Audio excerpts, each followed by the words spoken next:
Welcome into the Situation Room. I'm Angus Hout. Good evening. We're doing the Situation Room after dark. I wanted to go to the gym today, so I put the recording off for a little bit and got to the gym and had dinner and all that good stuff. So now we get to hang out, talk about the Winnipeg Jets. Maybe I'll talk about I meant to put that in my notes. We're also going to talk about the um I was going to talk about the fact that True North wants to potentially buy not Polo Park, Portage Place. It would be very interesting. So yeah, but before we get to that, make sure you check out Jets Nation.ca. No longer looking for the third best month in history, but we are still looking for a top 10 month. So if you guys could visit jetsnation.ca, we'd be mucho happy. And if you're watching on jetsnation.ca, you're super sick. You're double helping us out. Also, make sure to follow us on all the social medias. Check out Jets Nation's YouTube channel, jetsnation.ca. That way you don't find any football podcast to follow, unless you're a New York New York Jets fan, then check out their podcast too. But jetsnation.ca, way more important to follow. Also, be sure to check out Betway to check out the latest Jets game day odds and bet on the NHL. Thanks to our good friends at Betway for giving us a little support, giving us a little love.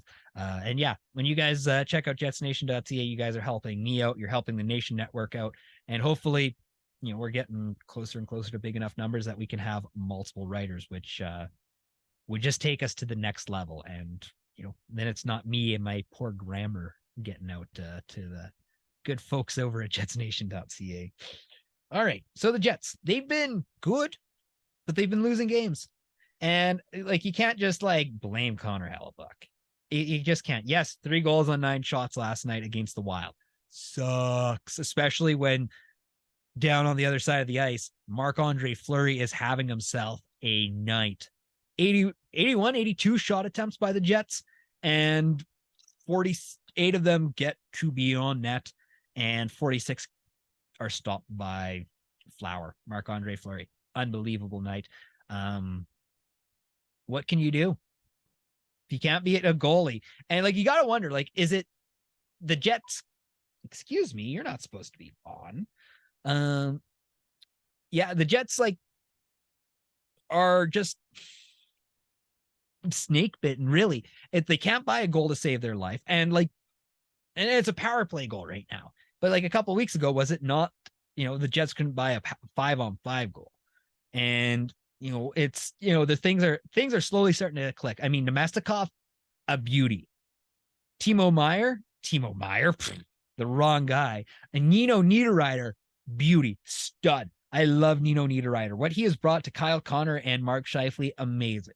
Wasn't impressed with his lack of hustle when the Minnesota player was skating down the ice with the puck. Wasn't sold on that. I was like, ooh, Nino, you got to skate a little harder there, friendo. But that's okay. We still like Nino Niederreiter. The first line, I think they're probably going to score right around that. If they stay together, I bet you they could score 21 in the last 17 games, which would be fantastic. Fan-friggin-tastic if we could get 21 goals from that top line, and the Jets could find scoring all the way through. Yeah.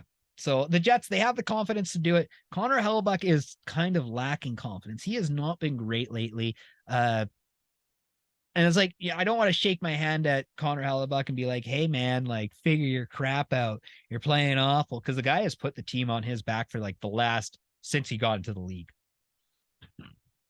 And, I understand the fans that Bronx jeered him when 3 goal, he made his 10th save of the night, or he made the 10th. There was a 10th shot of the night by Minnesota, and Connor Hellebuyck saved it, and everyone just, yeah, Connor Hellebuyck. I would have been there too. I mean, 3 goals on 9 shots, not enough. But I'm not mad at Connor Hellebuyck. I mean, yeah, occasionally a real soft one goes in, but it doesn't happen every day. You're not mad at Connor Hellebuyck for that. So, he still made some big saves. It wasn't an ideal night. Yes, it sucks for those of us who have Connor Hellebuyck in fantasy, like myself. He has been killing me lately. But if this week goes well enough, I'll win the regular season of my my fantasy hockey league, which will be nice that I won the regular season. But I mean, I still have to pull off a win here, or my opponent has to lose. I really just hope my opponent loses, because it doesn't matter at all. Um, yeah, so yeah. So okay. So Connor Hellebuyck, not great. We also need to talk about the Jets' defensive rotation. It has been good, like really good, like weirdly good. And like you can, oh, what about Morrissey and Pionk? They were -3 last night. They also had 9 shots between the two of them. Yes, everyone was shooting like crazy, but 5 shots from Morrissey, 4 shots from Pionk. And if you read my betting article over at Jets Nation.ca, yes, we're plugging the hell out of our website. Like I said, like Josh Morrissey has been firing firing shots like crazy. Like in the last 5 games, he's had 3 games where he's fired 5 or more shots. 2 of those games, 6 shots, 1 game with 5 shots. But, that's a lot of shooting. That guy wants it. That guy's been putting the team on his back. And the Jets are getting closer and closer to doing it. And if they play like they did against Minnesota and San Jose, and goalies just like take a break, the Jets are going to be a playoff team, no problem. I almost wonder if they want to just be like, we just don't want to play Colorado. Colorado's going to be tough. So maybe that's what they're going for. They're like, Vegas is manageable. Dallas is very manageable for the Jets. So maybe the Jets are like, yeah, no, whatever. We're cool. We'll take on one of those big guys. You guys can, Minnesota can take on Colorado, and maybe we'll stand a chance to face Colorado in the second round if the Jets end up matching up with the Dallas Stars and win, or the third round if they get to go the way of the Vegas Golden Knights in the Pacific, which would be a lot harder to win the first round. But in the second round, it's like what, LA, Edmonton, Seattle. Although the 9 o'clock starts would suck ass. I don't want to face the Pacific teams. F that noise. We're going to be watching. So it better be in the Central Division, and it better not be the Colorado Avalanche in the first round. That's all I'll say. So, there's that. So looking at the next couple of days for the Winnipeg Jets, the next couple of days, I mean, like the next 4 games, which is the next, well, it's not quite a week, almost a week. It is 1 week. The next 4 games over the next 7 days are going to be featuring 4 fantastic teams. The Florida Panthers, who the Jets should beat, and I believe Connor Hellebuyck will start. The Tampa Bay Lightning the next night, so the 11th and 12th Florida teams. Both teams haven't been great. David Rittich should start against Tampa Bay, and then we should see, Connor Hellebuyck playing against Carolina and Boston. And then after that, Connor Hellebuyck should be taking the 18th of March off all the way to, I would say, April 9th. He needs to take that time off. I mean, maybe you should play the 6 p.m. game on the 19th, because that's a back-to-back.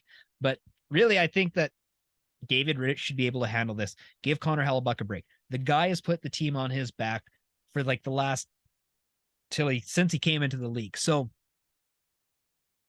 yeah, I like Connor Hellebuyck. He needs a break.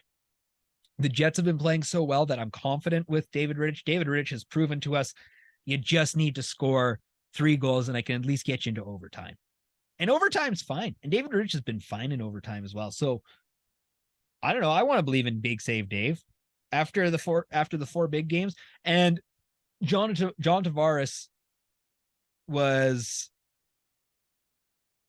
took a break the other night. There's a word they have for it in the NBA where they sit star players. Load management. I want to load manage Connor Hellebuyck. Just let him take a breather. He's got another kid on the way. He's got a young kid at home. We have to factor that in. He's a human being too. He's a goalie, but he is a human being. So Connor Hellebuyck, I'm not blaming him on these losses. I think there's probably a lot on his mind. He's also had to be a goaltender during COVID, which I believe messed with a lot of guys a lot more than we would ever expect. especially just being isolated and being a goaltender, like, you're kind of really out on your own on at a lot of the time. So, Connor Hellebuyck's had a big long road over the last couple of years, and I just feel for the guy. So yeah, Connor Hellebuyck, he's good. He's fine. I think he needs a break. The end. The road to the playoffs, though, that's going to be an interesting one. I think the Jets got it. Like, I talked about it, Jets Nation.ca. They don't have like a whole lot of division games. Let's count them out here. We're all together. Gather around there, friends. St. Louis, Arizona. So those are 2 games. Again, bad teams. Jets. I'm not even going to say it. You know what I'm going to say, and if I say it, the opposite will happen. So, the St. Louis Arizona game, those teams are both bottom 7 teams. That's all I'll say. And then we've got Nashville one more time, and those guys, that could be a really interesting game come the 8th of April. 6 p.m. game, hockey night in Canada. Why is that going to be an interesting game? Well, Nashville has 4 games in hand on the Winnipeg Jets. They've played 4 less, and they've got 6 less points than the Jets. So, Nashville could hypothetically win all 4 games and be 2 points ahead of the Jets, take that final wild card spot. Do I think the Nashville Predators will do that? No, but they have Roman Josi and they have UC Soros, and they're in that weird realm where they could tank for Bedard. They could tank for a top 10, top 8, maybe even a top 7 pick. They could. But they could also make the playoffs. And I mean, you're a professional athlete. Your job is to try to win games. So, Nashville could be like, that could be the most important game of the year, or that could be a blow off game. The game before that, so April 5th on the Wednesday, is A, Gay Pride Night, and B, the Flames game. I don't know. So I've seen some op-eds about the Pride Night, and it's like, what if some of the Jets say no? It's just I don't know. Some of the writers in this city, it's like, really, are we just pandering at this point? I don't know. I'm not going to call out names. I think it's a little bit pandery to be like, oh, what if? What if? It's, why are we scared about some of the Jets potentially not skating for it? Potentially. That's what I'm annoyed about, is the potential of not skating with a Pride jersey. And to be perfectly honest, it's their rights as a human being to say whatever they want. But at the moment that they throw a punch, or they, actually say something incredibly hurtful and negative, then we have a problem. But if they're just like, meh, I really don't want to talk about it for whatever reason, I'm okay with that. And if you've heard this opinion before, don't be shocked. I've talked about this several times on the podcast. So yeah, freedom of speech, bros, even if it hurts your feelings. And I'm sorry about that if that hurts your feelings, but hopefully we can get, agree to disagree. Talked about the defense, talked about Connor Hellebuyck. This team has all the tools to win. Everyone's been looking good. Pierre-Luc Dubois won't be traveling to Sunrise, Florida. Maybe might meet the team in Tampa Bay. Might show up in Carolina. And then the team's back here for Boston. So I don't know. It'd be cool to see him back for Tampa.